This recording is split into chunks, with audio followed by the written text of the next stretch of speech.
నమస్తే, welcome to right angle. Bihar ప్రజల judgement వచ్చింది. 243 అసెంబ్లీ నియోజకవర్గాలున్న బీహార్ అసెంబ్లీలో 202 స్థానాలు ఎన్డీఏ కూటమికి కట్టబెడుతూ ఓటరు తీర్పు వెలువరించారు. ఇప్పుడు ఈ వీడియో రికార్డ్ చేసే టైంకి భారతీయ జనతా పార్టీ 202 స్థానాల్లో ఆధిక్యత ప్రదర్శిస్తోంది. కొన్ని స్థానాలు అందులో ఆల్రెడీ గెలిచింది. మొత్తంగా ఓవరాల్ కౌంట్ వచ్చి 202. అందులో భారతీయ జనతా పార్టీకి సంబంధించినటువంటి ఈ ఎన్డీఏ కూటమిలో బీజేపీ 90 స్థానాల్లో విజయం సాధిస్తోంది. అండ్ జేడీయూ 84 స్థానాలు, ఎల్జేపీ 19 స్థానాల్లో విజయం సాధిస్తోంది. నిజానికి అటు మహాగఠబంధన్ ఈసారి అధికారం మాదేనని చాలా గర్వంగా చెప్పే ప్రయత్నం చేశారు. ఒక అహంకార ధోరణితో కూడా అనేక వ్యాఖ్యలు చేస్తూ వచ్చారు.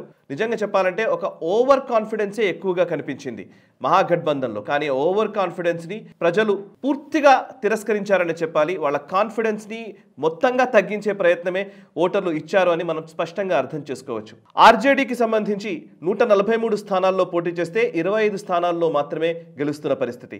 కాంగ్రెస్ పార్టీ 61 స్థానాల్లో పోటీ చేస్తే కేవలం 6 స్థానాలకే పరిమితం అవుతున్న పరిస్థితి.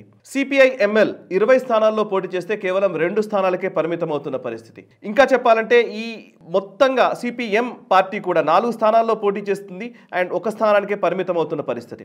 స్ట్రైక్ రేట్ గమనిస్తే ఆర్జేడీ స్ట్రైక్ రేట్ 143 స్థానాల్లో పోటీ చేస్తే 25 స్థానాల్లో గెలుస్తోంది. అంటే 17.48% strike rate. Congress party 9.84% strike rate. CPIML 10% strike rate and CPM 25% strike rate.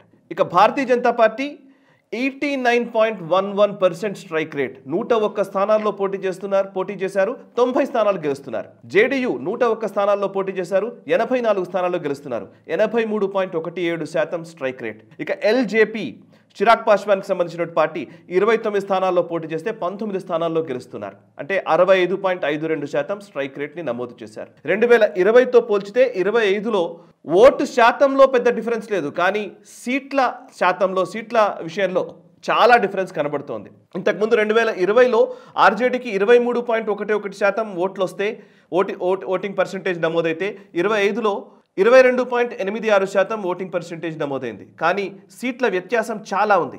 75 స్థానాలు గతంలో గెలిస్తే ఇప్పుడు 25 స్థానాలకే పరిమితం అవుతున్నారు. అంటే 50 సీట్లు కోల్పోయింది ఆర్జేడీ. ఇక కాంగ్రెస్ పార్టీ గతంలో 19 సీట్లు కైవసం చేసుకుంటే ఇప్పుడు 6 సీట్లకే పరిమితం అవుతుంది. ఇప్పటికీ ఓటింగ్ పర్సంటేజ్ చాలా వ్యత్యాసం ఉంది. అప్పుడు 27% ఓటు పర్సంటేజ్ ఉంటే ఇప్పుడు కేవలం 8%కే పరిమితం అవుతున్న పరిస్థితి. ఇక బీజేపీ విషయానికి వస్తే ఓటింగ్ పర్సంటేజ్ బీజేపీకి పెరిగింది. గతంలో 19.46% ఉంటే ఇప్పుడు 20.21%. జేడీయూ 15% గతంలో నమోదు చేస్తే ఇప్పుడు 19% ఓటింగ్ పర్సంటేజ్ని నమోదు చేసింది. ఎల్జేపీ గతంలో 5% ఉంటే ఈసారి అదే 5% కంటిన్యూ చేసింది, కానీ 1 సీటు నుంచి 19 సీట్లకు పెరిగింది. సో అబ్జర్వ్ చేస్తే ఓటింగ్ పర్సంటేజ్లో కొంత డిఫరెన్స్ ఉంది, కానీ సీట్లలో మాత్రం పూర్తి వ్యత్యాసం మనకు స్పష్టంగా కనబడుతోంది.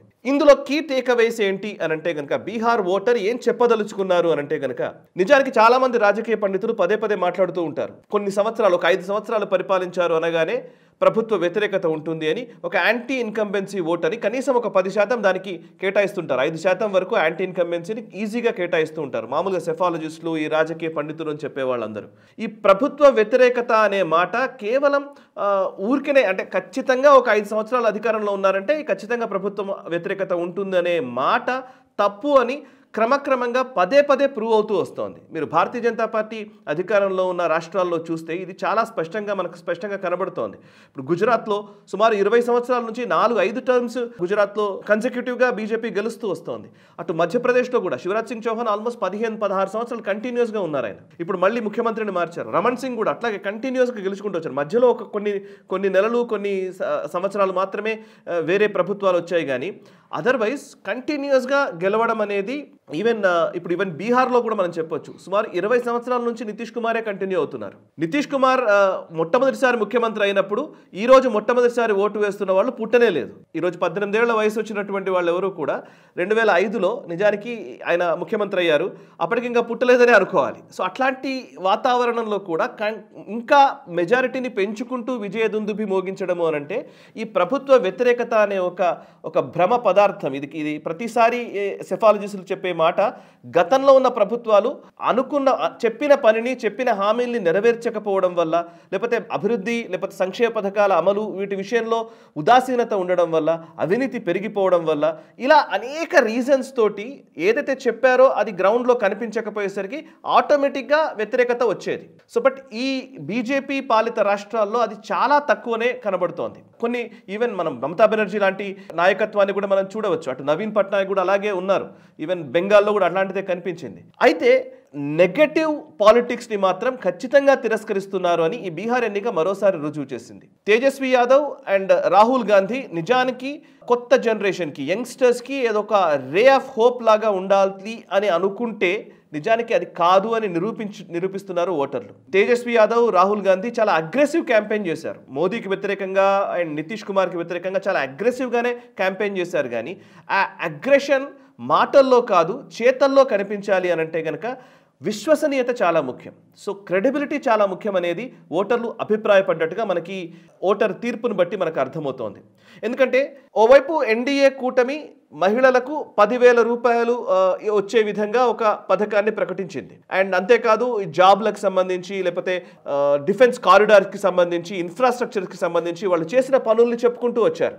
తేజస్వి యాదవ్ నిజానికి భారత ఎన్నికల చరిత్రలో ఎవరూ చేయని ఒక ప్రకటన చేశారు. అదేంటంటే ప్రతి ఇంటికో గవర్నమెంట్ ఉద్యోగం ఇస్తానన్నాడు. 2 కోట్ల ఉద్యోగాలు ఒక బీహార్లో నేను ఇస్తానని హామీ ఇచ్చాడు. అయినప్పటికీ ఎందుకు తిరస్కరించారు అని అంటే కనుక నిజానికి ఇప్పుడు ఎన్డీఏ ఏదైతే మేనిఫెస్టోలో చెప్పిందో అంతకంటే ఎక్కువే తేజస్వి యాదవ్ ఇచ్చినటువంటి మేనిఫెస్టోలో కనబడింది. చాలామంది జర్నలిస్టులు కూడా అడిగారు, మీరు ఎలా ఇస్తారు, అంత డబ్బులు ఎక్కడివి అని అడిగితే కూడా మేము చాలా క్యాలిక్యులేటెడ్గా అన్ని మేము కసరత్తు చేసిన తర్వాతనే మేము ఈ హామీలు ఇస్తున్నాము, మేము ఇవన్నీ ఖచ్చితంగా నెరవేర్చి తీరుతాము అని చాలా స్పష్టంగా కుండబద్దలు కొట్టినట్టు చెప్పినప్పటికీ గ్రౌండ్లో సామాన్య ఓటరు విశ్వసించలేదు అనేది మనకి ఓటర్ తీర్పు ద్వారా అర్థమవుతోంది. ఎక్కువ డబ్బులు ఇస్తామనో, ఎక్కువ పథకాలను మీకు ఇస్తామనో, ఇంకా ఎక్కువ లబ్ధి చేకూర్చే విధంగా మేము పథకాలు తీసుకొస్తామనో చెప్పడం వేరు, ఇంప్లిమెంట్ చేసి చూపించడం వేరు. ఇక్కడ విశ్వసనీయత చాలా ఇంపార్టెంట్ అవుతుంది. భారతీయ జనతా పార్టీ లేదా నితీష్ కుమార్ ప్రభుత్వం మొదటి నుంచి కూడా ఏదైతే చెప్పిందో అవి చేస్తూ వచ్చింది అనే ఒక నమ్మకం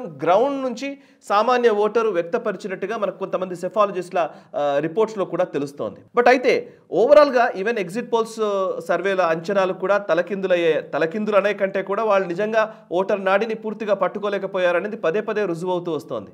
అందరూ కూడా మ్యాక్సిమం 160 సీట్లు ఎన్డీఏకి వస్తాయని ఎక్స్పెక్ట్ చేశారు. కానీ 200 పైచిలకు సీట్లు వస్తాయని వాళ్ళు కూడా అంచనా వేయలేకపోయారు.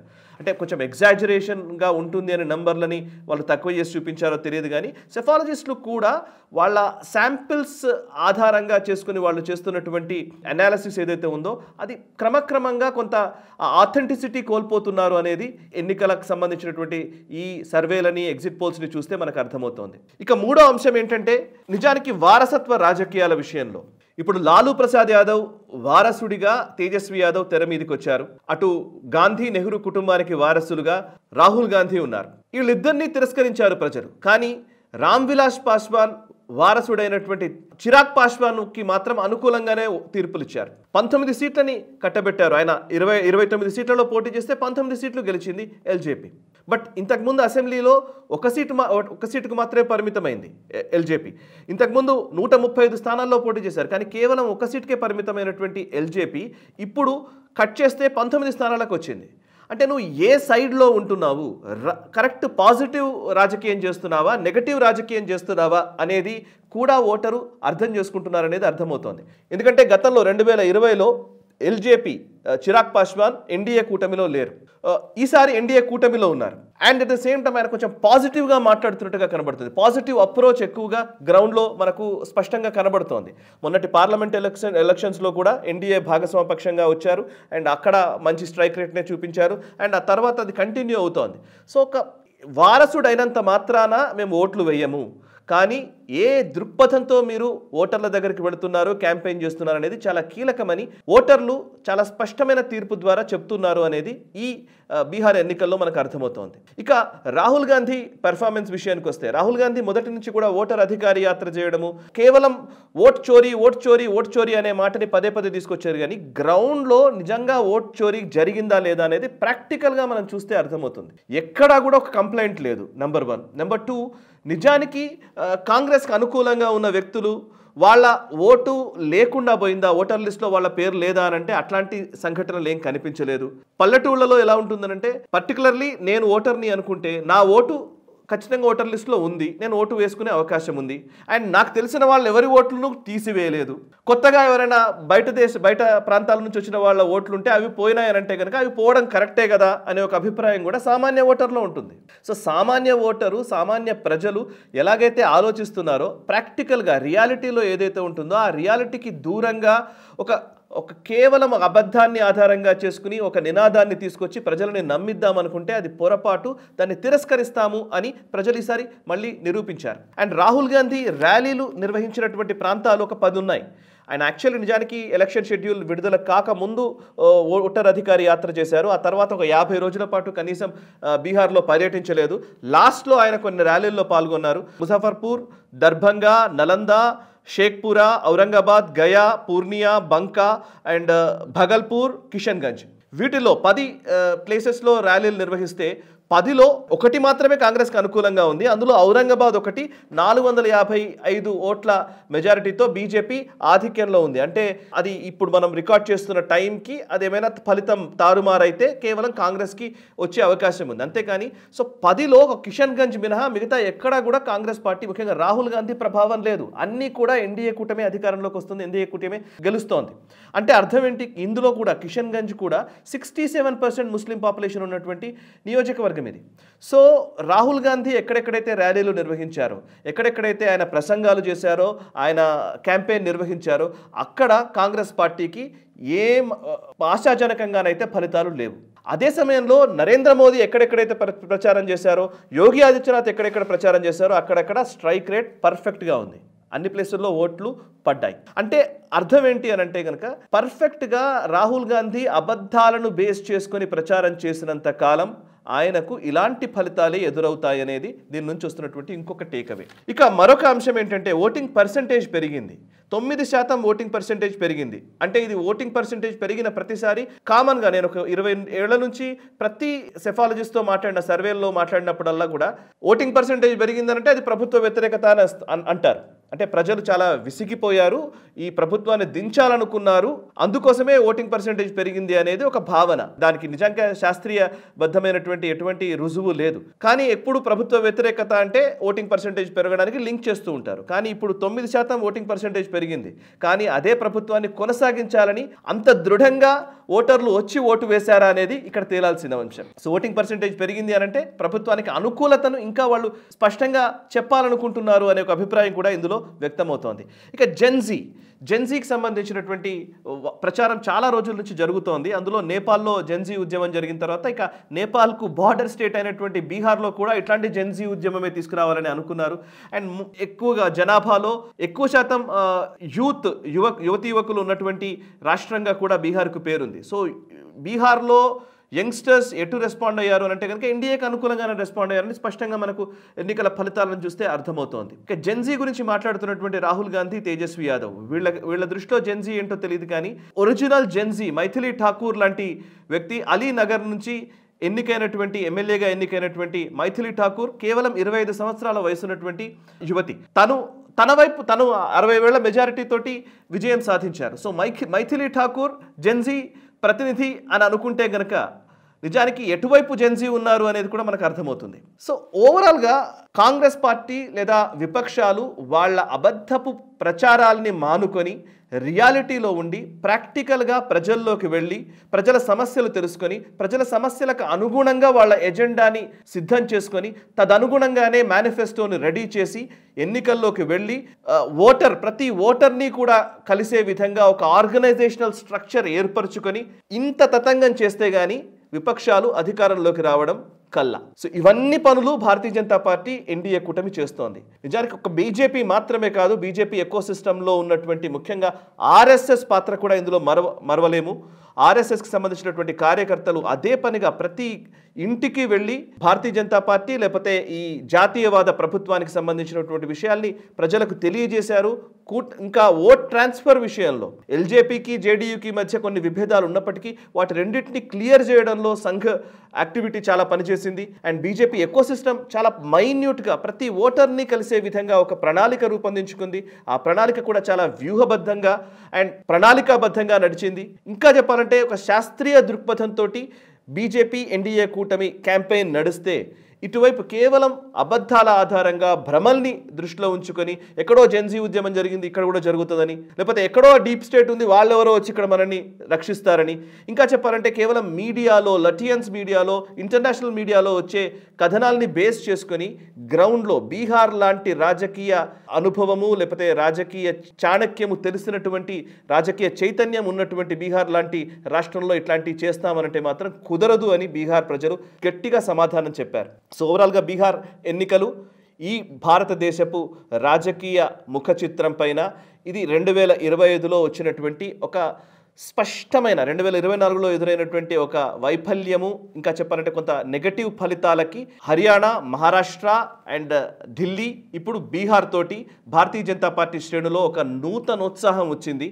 అటు మహాగఠబంధన్కి సంబంధించి ఏం చేయాలో తెలియని స్థితిలో మళ్ళీ ఇంకొక అబద్ధ ప్రచారాన్ని ముందుకు తీసుకొస్తున్నారు.